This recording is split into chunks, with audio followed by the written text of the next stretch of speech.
Welcome, everyone, to our class today to help you improve your English speaking fluency, which is what I know you want to do. And we'll do this as a listen and repeat so you improve your pronunciation at the same time. You'll shadow me to sound just like a native. Are you excited? So let's talk about TV shows and movies because it's part of your daily routine, of course. So let's say someone asks you in the real world, not your teacher, but a colleague, a neighbor, a native speaking friend says, "Have you seen anything good lately?" That's how they would say it in natural spoken English. Now, I want you to answer this question. Remember, you always want to consider the context. So, the context of this question is TV shows and movies. And they say to you, "Have you seen anything good lately? Have you seen anything good lately?" So, how would you answer this? Like a native, put your best answer in the comments. Now, notice this sentence structure here. We have the present perfect because the action started in the past and continues until now. They're asking about your recent behavior. So, that's the word lately, but you could also replace it with recently. And anything good in this context means anything worth watching. So, a TV show worth watching, a movie worth watching. Worth, and then your verb in ing. Worth watching. Worth watching. Okay, so we have Paslak said, "I've been watching House of Paper." Excellent job using the present perfect continuous. I've been watching because for Paslak, it started in the past and continues until now. I've been watching House of Paper. Remember that the time reference word you use matters because now is the present continuous. I'm teaching now. I've been teaching recently or lately or just no keyword. So I would replace the word now with recently, lately, or just no keyword. Okay. Have you seen anything good lately? I have. So Simply Des wants to know, I have. Yes, you absolutely can. I have. Now, the person would probably be like, okay, well, tell me more. It's a pretty short answer. So if you're having a one-to-one conversation, they'd probably stay silent because they assume you're going to continue on and tell them about the show. Okay, so let's try this one. I've seen this touching movie called My Year in Oxford on Netflix. I recommend it. I love this. I recommend it. I recommend it.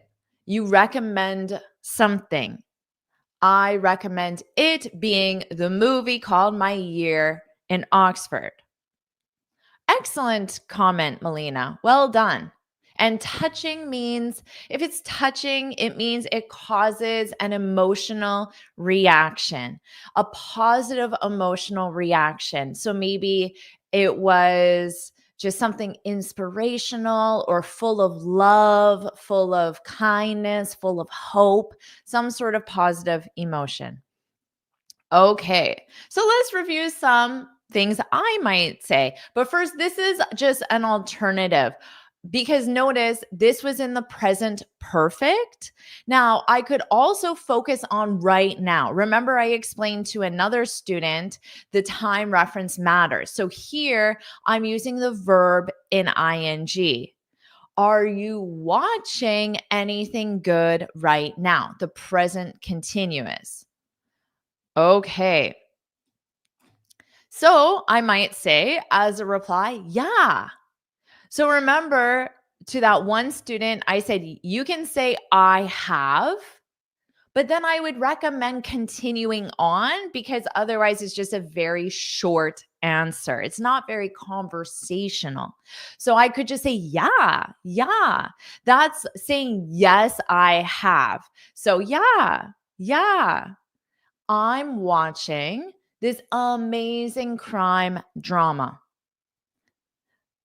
Now, notice even if the question is in the present perfect, I can still answer in the present continuous. Doing that simply focuses on right now rather than a past action that continues until now. So it absolutely is possible that you use the present continuous. But if I wanted to use the present perfect, I would say, yeah, I've been watching this amazing crime drama. I've been watching this amazing crime drama. So I guess Law and Order, that could be an example of an amazing crime drama. So if I stop here, it invites the person to ask a question. Oh, really? What kind of crime drama? What's it called? Who's in it? Who's in it? Because you act in a movie. So the actors are in a movie. So if someone said, who's in it? They're asking if anyone famous, anyone well known. So in a movie, you might say, actually, Leonardo DiCaprio or whoever is a famous actor. Who's in it? Who's in it? So that could be a follow up question. Okay, so that's one way. So if you say who's starring, you would still add in it because you star in a movie. You don't just star. Who's starring? That's incomplete. Who's starring in the movie? In the movie. Who's starring in the movie? Now, you can just replace movie or TV show with it. Who's starring in it? You can say who's the star. Who's the star? So in this case, it's a noun. Who's the star? So this means who is the celebrity in the movie? Who is the famous person in the movie? So who's in it? Who's starring in it? Who's the star? Yeah, but you can't imply it because grammatically it's required. Because you don't, like I said, grammatically, you don't star. You star in a movie. So in English, certain verbs require objects and prepositions. And this is the case. Okay, so here's another potential answer. Actually, I just finished The Blacklist. Have you seen it? So actually, it's just used more of a transition word in this case. It doesn't have a lot of meaning, but is very commonly used by native speakers. Actually, I just finished The Blacklist. You could add on, I just finished watching, but it's not required.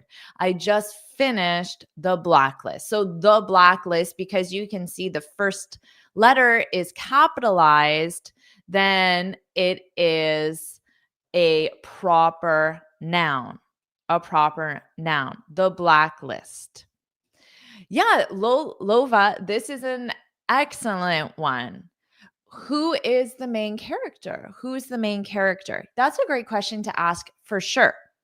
Excellent. Now notice, have you seen it? This is in the present perfect because in this case, I'm using it in the present perfect because it's an incomplete time reference. Have you seen it? No, not yet. No, I haven't. But I may start watching it tomorrow. Or yes, I have seen it. So it's in the present perfect because it's a unfinished time reference. It's still possible for the person to watch it. Who is the hero? So the word hero is used specifically in action movies where there is a hero or any movie that has a hero. Not every movie has a hero, right? So, yes, you can ask this, but really only in specific movies, not in general. Okay. And yes, actually is like a filler word in this case. Actually, yeah, what's the plot? What's the plot? What is the plot? But no spoilers. Spoiler is a noun, so you have to add an S. But no spoilers. No spoilers. No spoilers. I love that. That's actually what I say to everyone. If they ask me if I'm watching something or if I've seen something, I would say, no, I haven't. What's it like? No spoilers. No spoilers. It means don't tell me any of the most important or shocking, revealing information because why would I want to watch the movie if I know that the main character dies or if they get married? There's no point of watching it if I know the ending. So no spoilers is how you would say that. Okay. So, how about this one? So, remember the question is, are you watching anything good right now? And then you can say, honestly, I usually just rewatch old episodes of Friends. So, honestly is used here just to let the person know that you're saying this with truth. Well, I guess that's the meaning of honestly, but it's used in this context when maybe they expect you to watch something new and recent. There are all these amazing shows. And then you're watching a show that's 20 years old. So you use honestly just to acknowledge that situation. Honestly, I usually just rewatch old episodes of Friends. And then instead of Friends, you can put whatever TV show you want. But because I said episodes, it's a TV show because there are no episodes in a movie. There might be a sequel, which is part two or part three or part four, but they're not called episodes. Episodes is used with TV shows. No, you can. That wouldn't sound correct in this context. You can replace it with to be honest. To be honest, you could replace it with actually. Actually, to be honest, honestly, not genuinely. You use genuinely to describe how you would share information, for example, like I gave her my advice genuinely. So it describes how I gave her my advice, for example, but not in this context.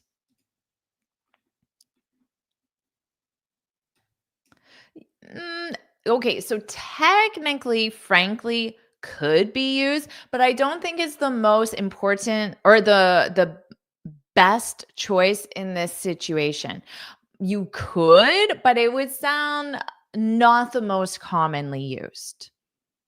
We generally use frankly when we want to provide criticism or honest feedback, or we want to disagree with someone. For example, if you say, you might reply to this and say, frankly, that sounds like a waste of time.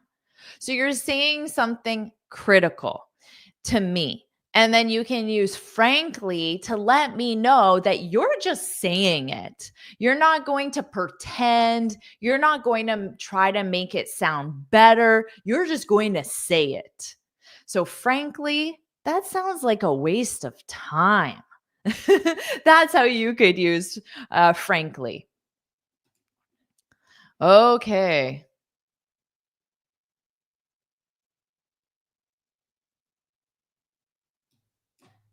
Well, this person, Hosam, said, you watch articles on Jennifer's YouTube channel. I support that. Thank you so much. Okay. Now, here's another potential reply. I'm watching. I'm watching. It's the present continuous. I'm watching a few things right now. So notice it's a few. It's not few. Sometimes students use few, but 90% of the time you want a few. A few. I'm watching a few things right now. So a few means a small number. And things represents TV shows, movies, specials, whatever. Anything on TV. So it could be 3, it could be 4, but it's a small number of. I'm watching a few things right now. They're okay. Nothing special.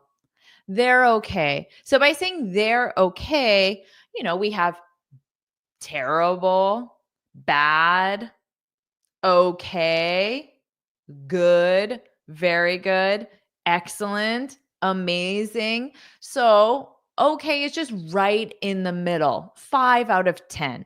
They're okay, nothing special. So it sounds like you don't really recommend them to anyone.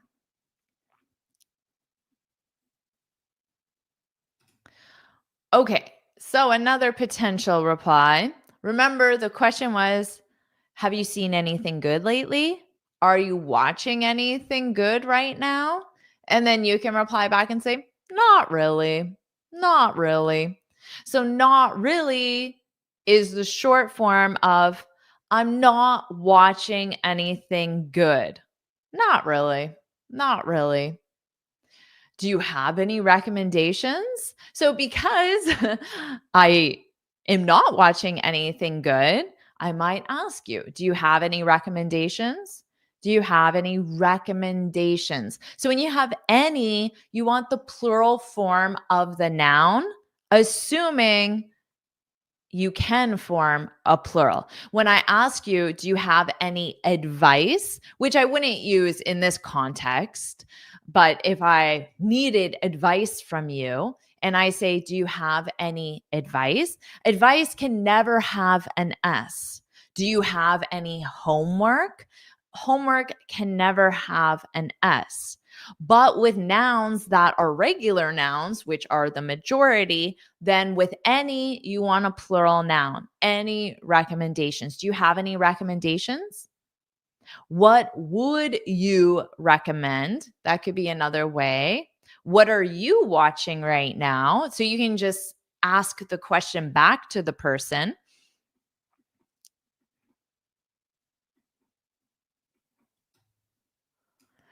Here's a recommendation. Yes, I recommend Squid Games. I recommend Squid Games. So, excellent sentence structure. You recommend something. Recommend something.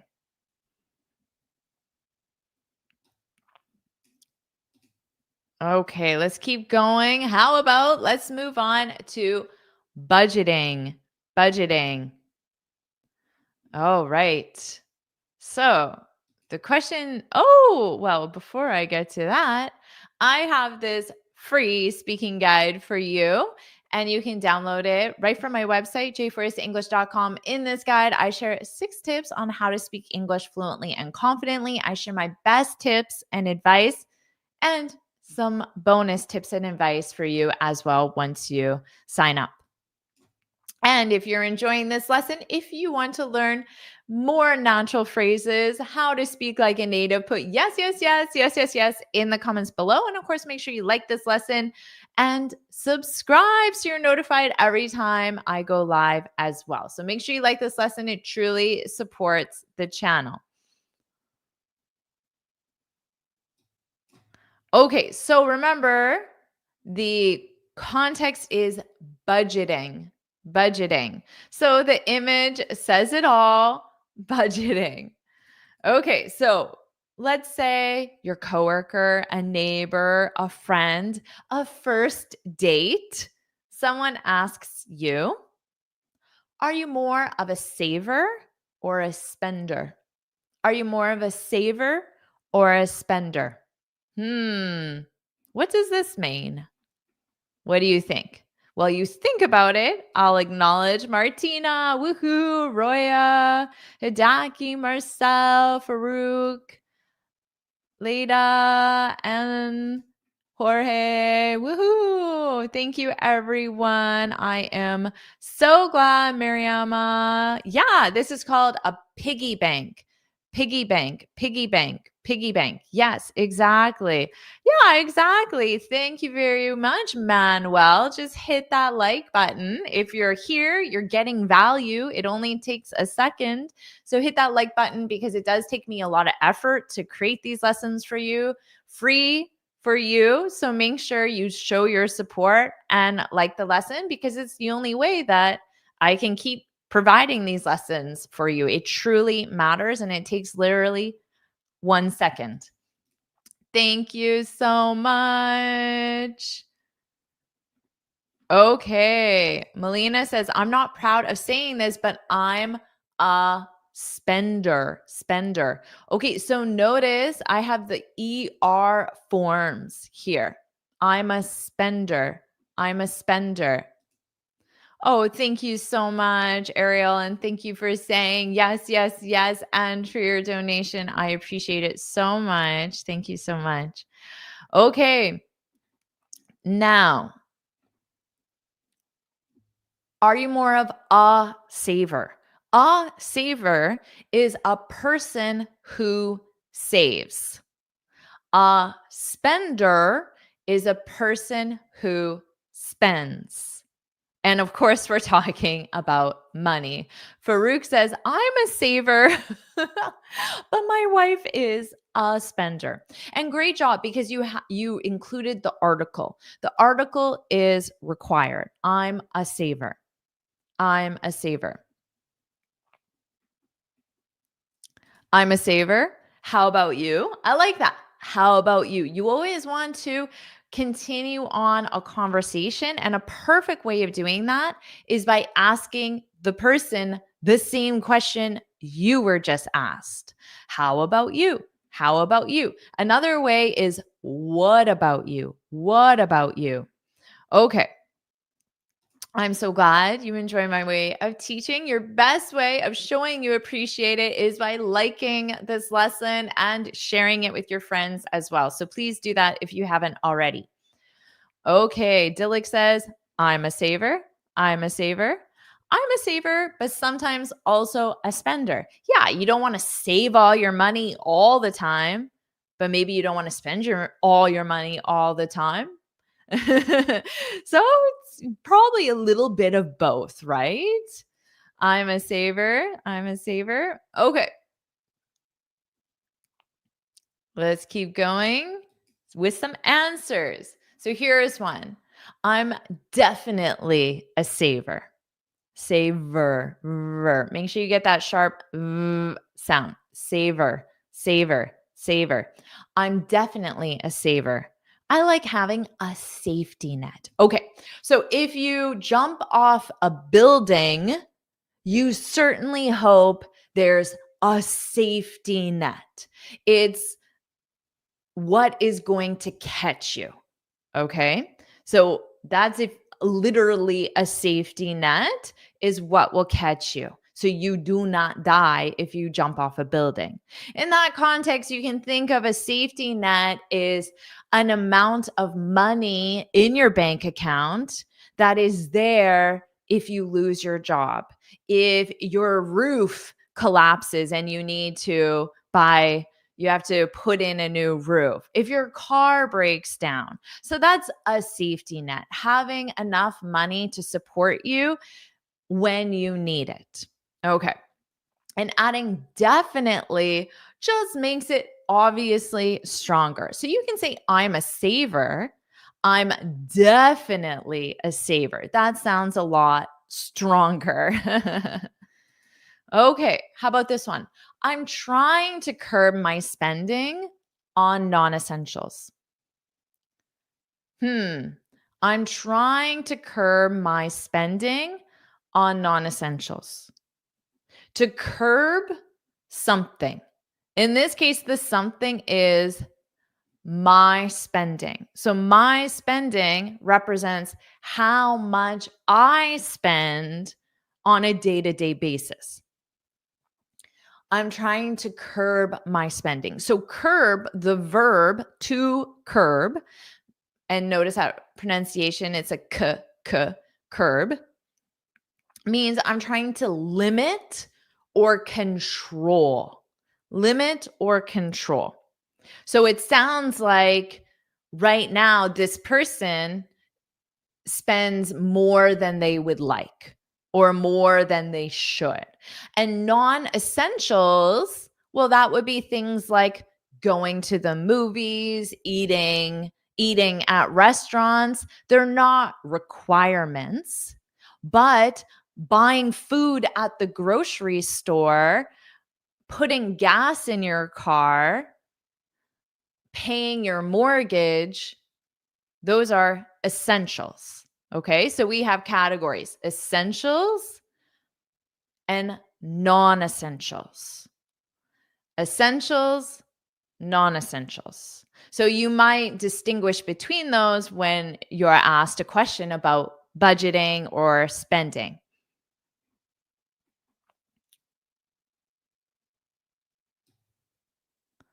Okay, how about this one?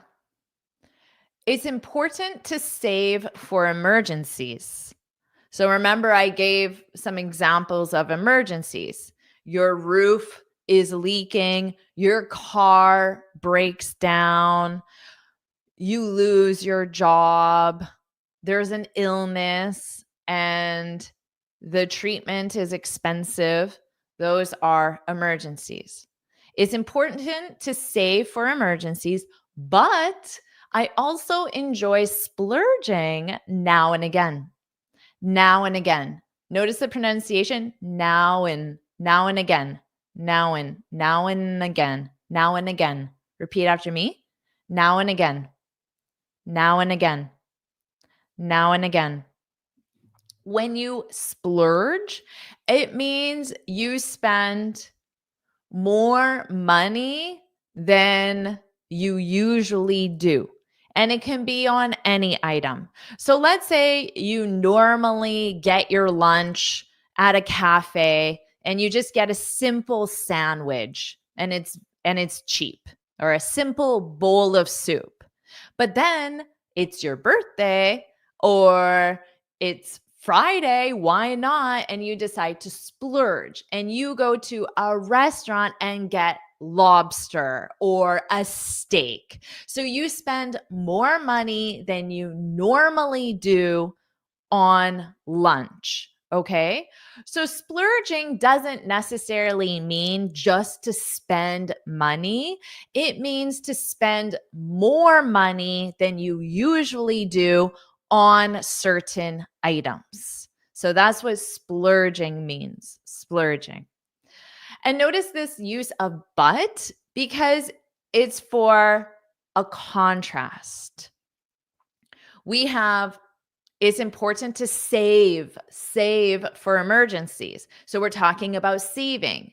But then splurging is spending. So the two ideas are, they're not opposites, but there's a contrast there. So we use but is the everyday, however is more formal, to connect two contrasting ideas. Without but, it sounds abrupt. It sounds like you're just sharing two random ideas, but shows the connection between those ideas.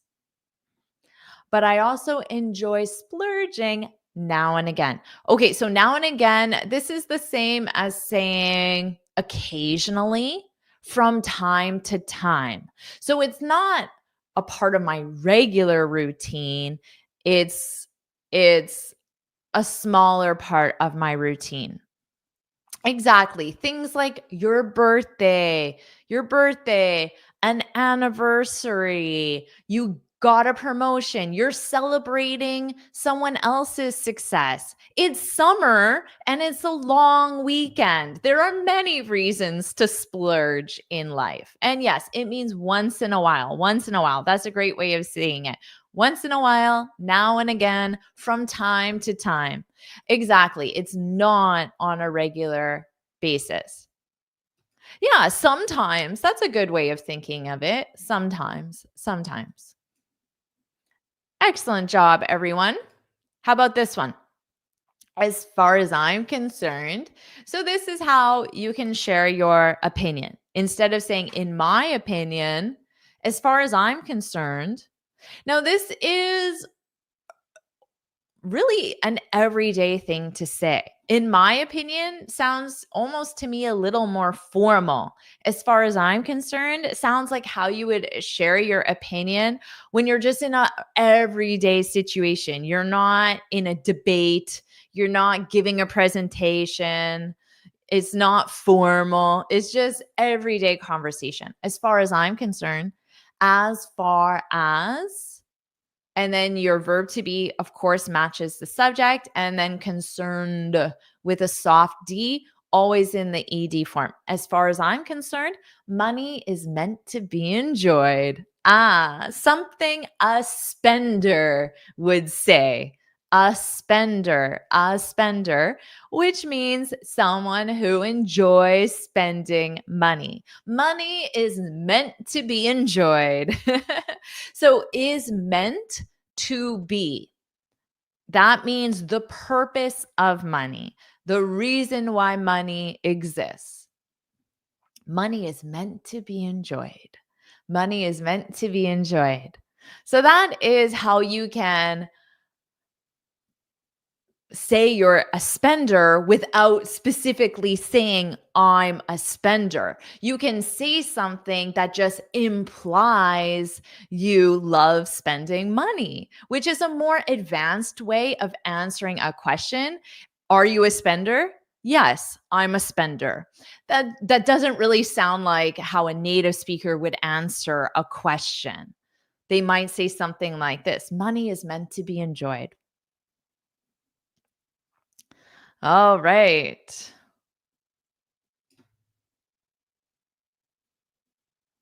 How about this? I have no problem treating myself and enjoying the luxuries of life. This is another way that a spender might say, yes, I'm a spender, but without using those words. I have no problem treating myself, treating myself. So to treat one's self, so it has to be reflexive. She has no problem treating herself. So it has to be reflexive, okay, with the subject. It means that you are happy to spend money on yourself. So, how would you treat yourself? Well, you can go to a nice restaurant, you can upgrade your seat on transportation, you can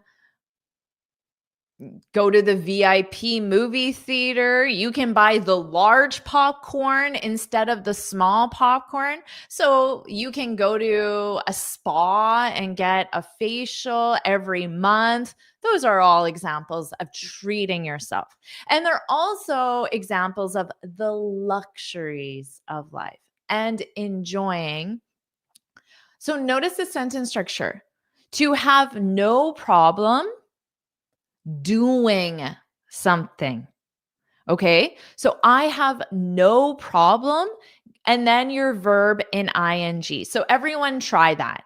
And if you say I have no problem, it means you're perfectly happy to do it.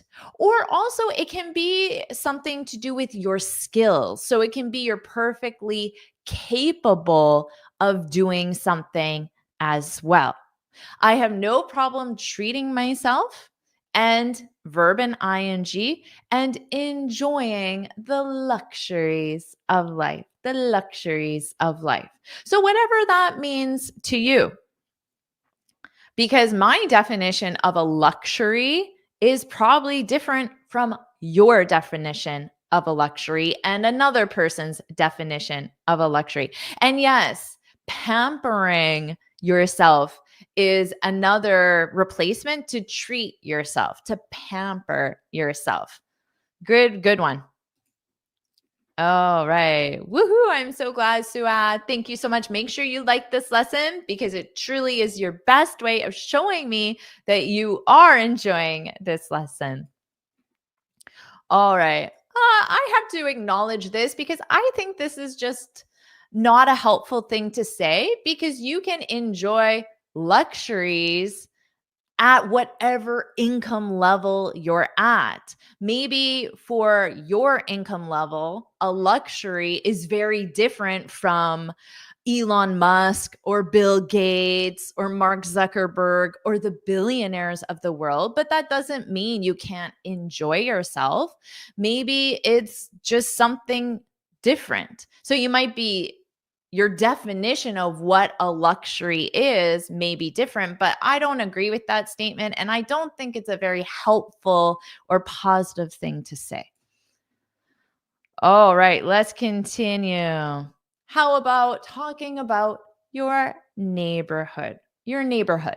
So in this image, you see an example of a neighborhood. A neighborhood is an area of a city. So a neighborhood is not a city. If you have a city, there might be 5, 10, 15, 20 different neighborhoods. So a neighborhood is a collection of houses in close proximity. So in one area. And those houses combined are considered one neighborhood.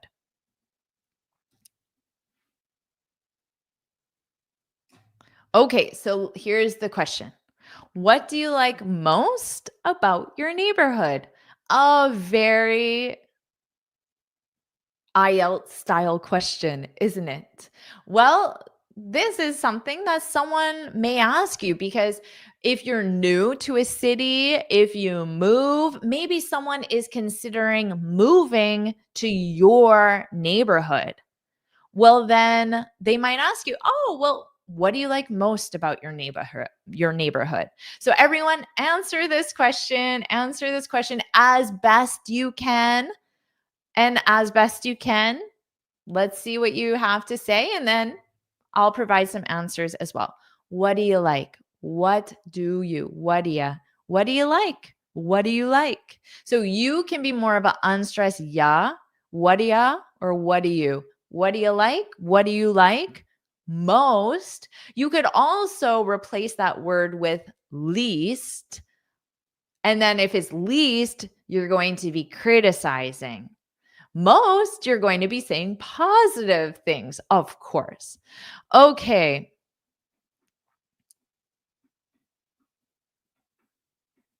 Meryl said, I love your blouse. I can be a spender to buy it. Oh, well, thank you so much. Natalia said, the thing I like most about my neighbors is that they don't interfere with my business. That's very good. Excellent. I like the quiet and peaceful atmosphere. That's a great one. So I like the atmosphere, and then quiet and peaceful are adjectives that describe the atmosphere. I live in the countryside, so there aren't a lot of things to do. Is that what you like most or least? But good answer. The people are so friendly. That's an awesome thing.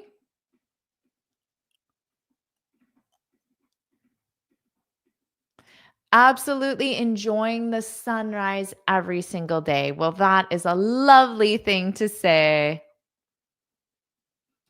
I like them because they are so kind. That's very nice. Just one distinction here. Neighborhood represents the geographical area. Neighbors Do you like your neighbors? Neighbors are people. Okay, so it's not the same. A neighborhood is just a geographical area. A neighborhood can't be nice or friendly. The people in your neighborhood who are your neighbors can be nice, can be friendly. So, just an important distinction there. I like the variety of stores in my neighborhood. Exactly, exactly. Oh, I like this. It's always bustling, bustling and not sleepy. Wonderful. I like that. Very nice. Okay. So you can say, I love that it's quiet and safe. So my neighborhood, that represents it. I love that my neighborhood it's quiet and safe. It's the perfect place to raise a family, to raise a family. So here, the verb is to raise, and what do you raise? A family.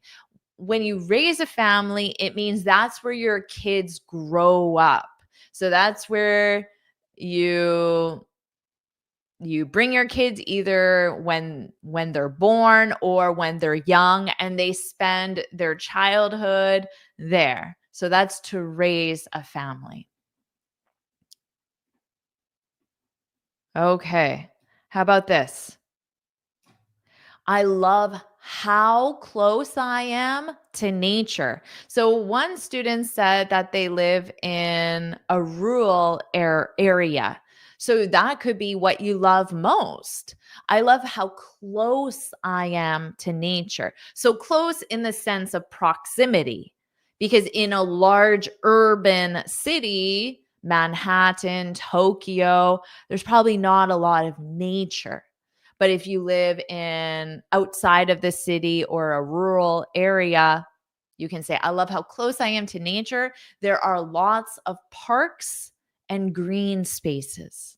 Okay. So a green space is exactly what it sounds like. It's basically another word for park, but a green space could be a long stretch of area that maybe you ride your bike on, that you can uh, walk your dog on. So it could be a path, or it could be just that there's only trees. So it's just a dedicated area where you're not allowed to build houses. So that could be a green space. There are lots of parks and green spaces. A park sounds more like a specific green space with benches, swings, things for kids, sandbox, a slide, maybe a soccer field. So that would be a park, but a green space could just be trees. So a little bit different, but also the same. Okay, Marcella likes that there are lots of restaurants. I really like it when birds chirp. Yeah, you can say, I love listening to the birds chirping or singing. You could say that as well, but yours is grammatically correct. Yeah, it could be a field, but it's not only a field, but it could be a field for sure.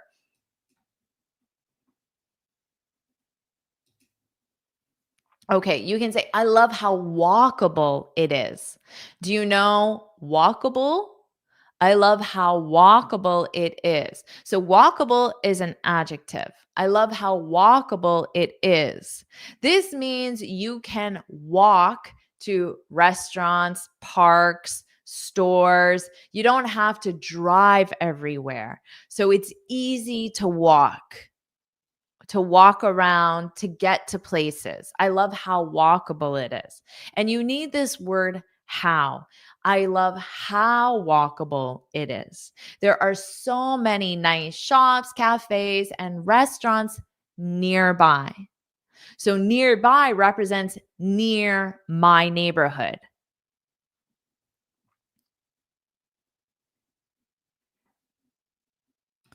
The correct pronunciation of spaces, spaces, sis, sis, spaces, dada, spaces. So the syllable stress on the first syllable, spaces, spaces. You must use a lot of, okay? But you can say a lot of, lots of, because you can use lots with an S, but no article, because you don't use a singular countable article with a plural noun. So a lot of, lots of. They're the same thing. Lots of is more casual. It's not slang, but it's more casual. A lot of is just the standard one. Lot of is grammatically incorrect because you must use the article a lot of. Great question.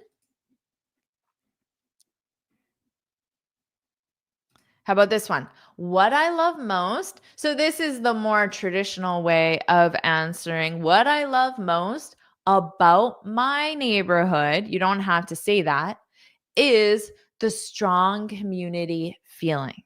So if there's a strong community feeling, it means that people interact with each other. You know your neighbors, you know everyone. So here's an example. There are a lot of community events and everyone knows each other. Everyone knows each other. So you're walking down the street, you're like, "Hey Bill, hey Jane." So everyone knows each other. It has a strong community feel.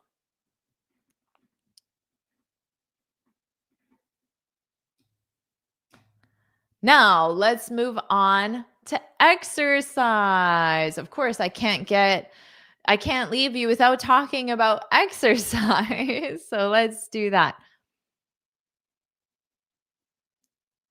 Ooh, I like this. Rio de Janeiro is a walkable city. I love that. A city. What type of city? A walkable city. Excellent sentence structure, Melina. You can always go for a walk on the beach and feel the breeze. Feel the breeze. Wow.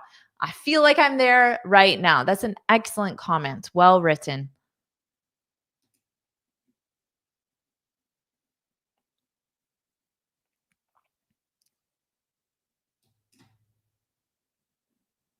No, you can absolutely say everyone knows one another. You can say that. It sounds maybe a little more formal. Everyone knows one another.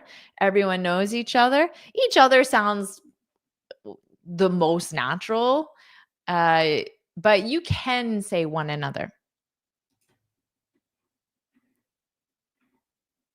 Okay. How do you like to stay in shape? So to stay in shape, in shape represents you're fit, you're not overweight, you're healthy in terms of your body. So that would be in shape, in shape. Okay. But notice, stay implies that you are in shape and you just want to remain in shape. How do you like to stay in shape? To stay in shape. To be ripped, that's not the exact same thing. I am not ripped, okay? But I am in shape. Someone who is ripped has big muscles. So for a guy to be ripped, they would have really big muscles. They would have a six pack. A six pack is when you can see your abs on your stomach. Now, it applies to women as well, but of course, the amount of muscle that a woman has to be considered ripped is different from a man. So, ripped means muscly, muscly. I am not ripped at all, and I am happy about that. I don't want to be ripped. So, not the same thing, but I love it. I love it. Okay. I prefer to control what I eat, what I consume. Exactly. That's how you stay in shape. Make sure that You don't get overweight. Good one. Good one. Okay, Ariel, staying in shape by is a preposition, so you need your verb in ing. By exercising in the gym, by exercising. And very nice. I'm glad you do that. Okay, let's keep going. Thank you for the invitation. I would love to go. I've heard amazing things about Brazil. I mean, everybody has. Everybody knows that Brazil is this beautiful place, and Rio being one of those well known places. I would love to go for sure. Okay, how about this? I'm not a fan of the gym, so I work out at home with fitness videos. So this is how you like staying in shape. So your preferred method. So I'm not a fan. I'm not a fan. This is another way of saying I don't like. But notice to be a fan of something. I'm not a fan of the gym. I don't like the gym. So is to provide the reason why as a result. So I work out. So here the verb is the phrasal verb to work out, which is the same as exercise. So I work out at home with fitness videos, with high intensity interval training. That's exactly what I do. This describes me. I'm not a fan of the gym. I don't want to see all those guys like, ooh, lifting weights, trying to get all ripped. Okay. I'm not fond of the gym. You can absolutely say that, but in that case, it's not a fond. It's just I'm not fond. I'm not fond. But here, I'm not a fan of. Okay. A fan of, fond. But great one. Same thing.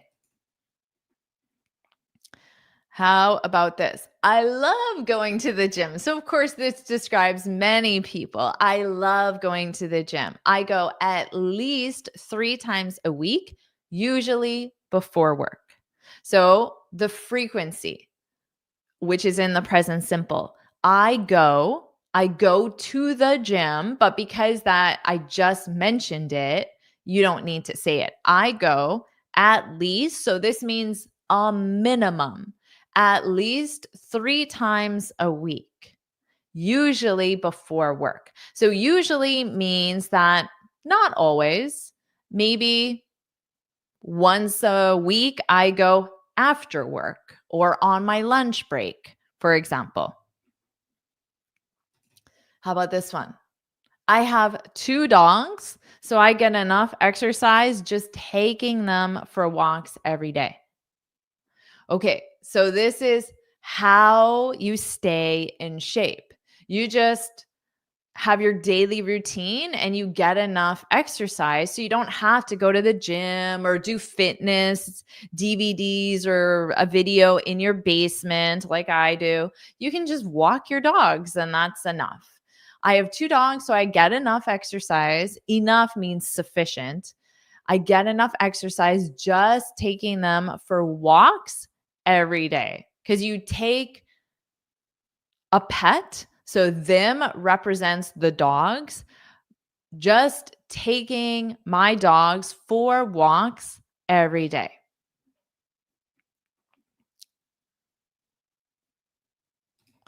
I'm not a big fan of working out indoors. Yeah, exactly. I'm not a big fan of working out indoors. Yeah, very nicely done. You need the S on indoors, though. That's the only thing. You can use indoor without the S as an adjective. But in this case, because it's a noun, you need the S on it. I'm not a big fan of working out. So, working out, that's the phrasal verb to work out. Indoors, outdoors. Inside, no S. Outside, no S. Indoors, S. Outdoors, S. I'm glad you said that. Great example. Okay. I used to be an avid runner. So we have used to be. So this means that it was a routine action in the past, but not anymore. I used to be an an avid runner. So I used to be a runner. Just like a saver, a spender, it's a person who runs. A person who runs is a runner. Just like you might say, I'm a soccer player. So I'm a runner or I'm a gamer. I'm a gamer. I'm a person who games. So I'm a runner. Avid means that you were very passionate about it. You did it frequently as part of your daily routine. I used to be an avid runner, but that was years ago now. I should really take it up again. So, really just intensifies it. I should take it up again. Should is a recommendation. And then you have modal plus base verb and really makes it sound stronger. I should really take it up. So, if you take something up, it means you start something as part of your regular routine. The word again, because this person used to be an avid runner. This is a really nice answer. It's complex, but it uses everyday natural speech in a complex way. If you said this on an IELTS, wow, maximum score. Okay, I bike to work every day. So this is how you like to stay in shape. I bike to work every day. So this person uses their bike, their bicycle, as the form of transportation. And bike is the verb. I bike. You can say, I ride my bike. So in that case, bike is a noun, but in this case, it's the verb. I bike to work every day. Just like you could say, I drive. I drive to work every day. I bike to work every day. And on weekends, I usually play tennis. Usually. So adverb of frequency. I used to be stuck at English before finding out about Jennifer's YouTube channel. I am so glad you're not stuck anymore. Everyone, like this lesson. If you agree with this comment, put woohoo in the comments as well. So I know that you're excited, you're enthusiastic, and you mean the same. Okay, and we'll leave it there. Awesome place to end. And remember that you can get this free speaking guide. You can go to my website, jforrestenglish.com. You'll see it right there. Just enter your email. It will be emailed to you, and you'll also get a lot of bonus resources, bonus tips, bonus advice as well. So make sure you get this. I share all my best information and also put something positive in the comments. Yes, yes, yes. Woohoo. Let's go. Anything positive in the comments. Like this lesson if you haven't already. So I know you enjoyed it. I know it was valuable. And I know you want me to keep making lessons just like this as well. Marcel likes it. Woohoo. Hidaki likes it. 2 positive comments. Thank you so much. And everyone, make sure you subscribe.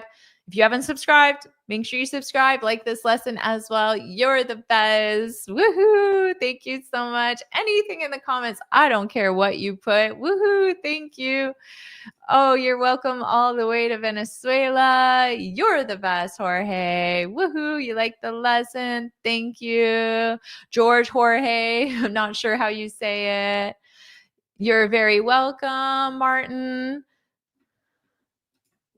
You're very welcome all the way to Indonesia. Have a good day as well. Thank you, Horatio. Nice seeing you, Rael. You're very welcome. Let's go. Let's go. Woohoo. Yes, you are the best student. Hello to Turkey. Thank you so much for participating. Awesome. Thank you so much, everyone. It was so amazing being here. And if you enjoyed this lesson, let me know. I had fun, so we can keep doing lessons like this as well if you enjoyed it. All right, everyone, have a wonderful, wonderful day. And I will see all of you in my next one. Bye.